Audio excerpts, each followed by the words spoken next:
Hey y'all, I'm Xana, 28, living my best life here in the Windy City as a marketing exec. Life's been pretty sweet. Got myself a killer apartment downtown with a view of the Chicago skyline that'll make your jaw drop. Every morning, coffee in hand, I soak it all in. It's my little slice of heaven. Family's always been huge for me. We're close-knit, the kind that actually looks forward to Sunday dinners. My big sister, Amar, is my ride or die. Growing up, she always had my back. I remember this one time in high school when some girl was spreading rumors about me. Amr stormed right over in the cafeteria and shut it down. That's just how we roll. Zab, you coming over for dinner tonight? Amr's voice crackles through my phone as I'm heading to work. You bet. Wouldn't miss Mom's lasagna for the world. Want me to bring anything? Just your charming self, sis. Oh, and maybe that hot lawyer boyfriend of yours. I laugh. Mike's got a late meeting. But I'll drag him along next time. Promise. Speaking of Mike, things are getting serious. He's talking rings and white picket fences, which is exciting but also kinda terrifying. Are we really grown up enough for all that? When I'm not working or with family, I'm usually at the community center. It's a bit rundown, in a tough neighborhood, but those kids light up my world. I volunteer in an after-school program helping with homework and whatnot. It's not much, but if I can make one kid's day brighter, it's worth it. Miss Zab, can you help me with this math problem? Little Tyrone asks, brow furrowed. Sure thing, buddy. Let's tackle it together. Moments like these remind me I'm doing something right. So yeah, life's smooth sailing.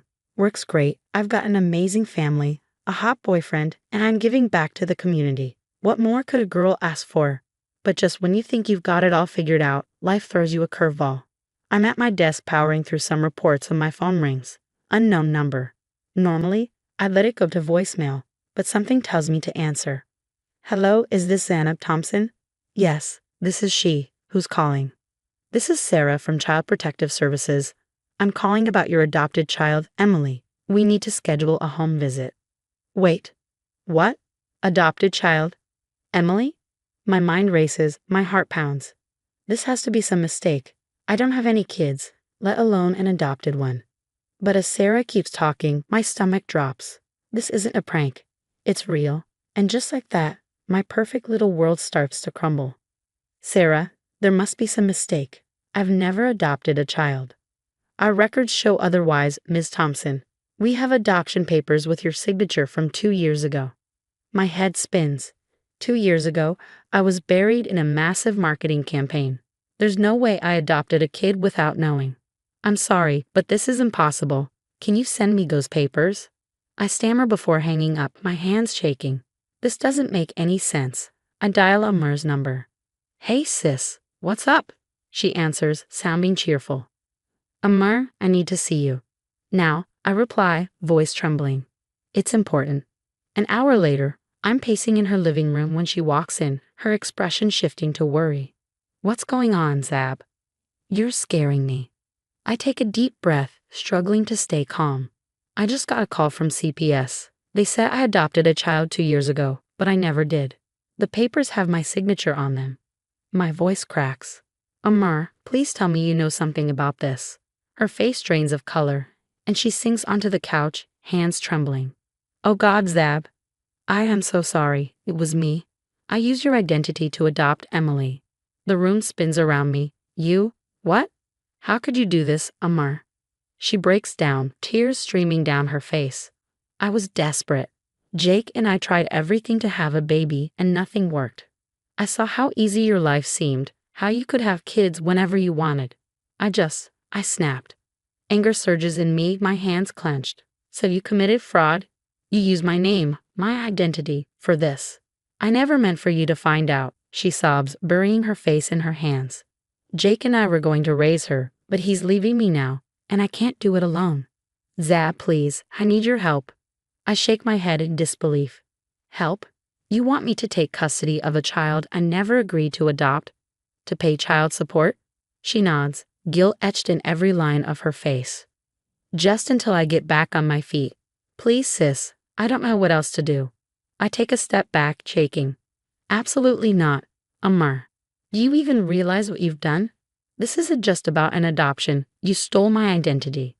I'm sorry, she whispers. I'll make it right. Just please, don't abandon Emily. She's innocent in all this. My head throbs, emotions colliding in my chest. I need to go. I turn for the door, unable to look at her. Zab, wait. What are you going to do? I pull my arm free from her grasp. I don't know, Amr. But whatever happens next is on you. I slam the door behind me. Outside, I slump against my car and my phone buzzes. It's Mike. Hey, babe. Want to grab dinner tonight? Not tonight, Mike. I need some time alone. I end the call, barely able to think straight. As I start the engine, another notification pops up on my phone. Subject: legal notice. Child support claim. My stomach drops. This nightmare is just beginning.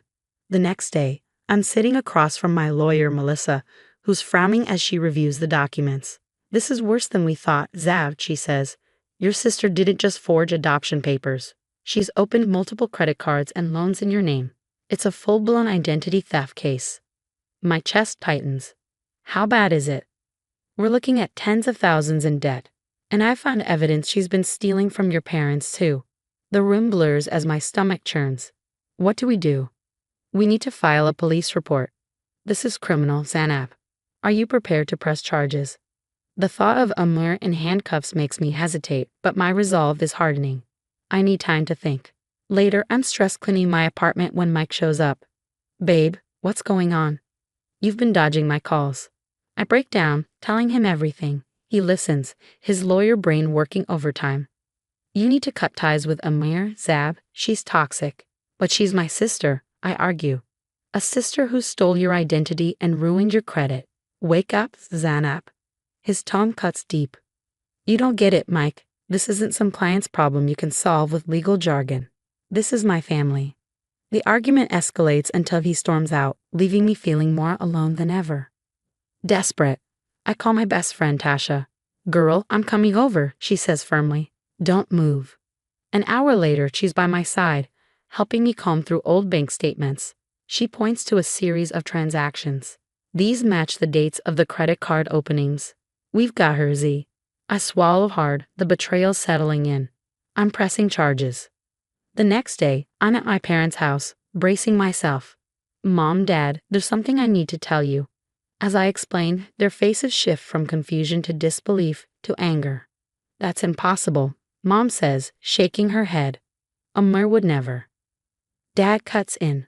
Are you sure you didn't agree to this adoption and just forgot? You've always been forgetful. Seriously? You're taking her side? I choke on the words, feeling crushed. I can't believe you don't trust me.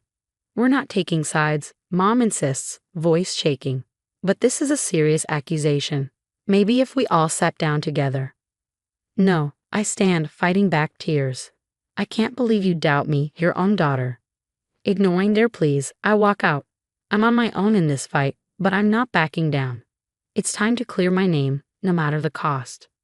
The courtroom feels suffocating as I take the stand, staring at Amr sitting across from me, looking smaller than I've ever seen her. Miss Thompson, please recount when you first learned of the fraudulent adoption. I clear my throat, gathering every ounce of strength. It was a regular Tuesday. As I recount the call from CPS, Amr's lawyer tries to undermine me. Isn't it possible you agreed to this adoption and simply forgot? Absolutely not. I would never forget adopting a child, I respond firmly. The prosecution presents mountains of evidence, forged signatures, credit card statements, even security footage of Amr using my credit cards. The courtroom erupts as Amr breaks down, sobbing. I'm so sorry, Zab. I never meant for it to go this far, she cries.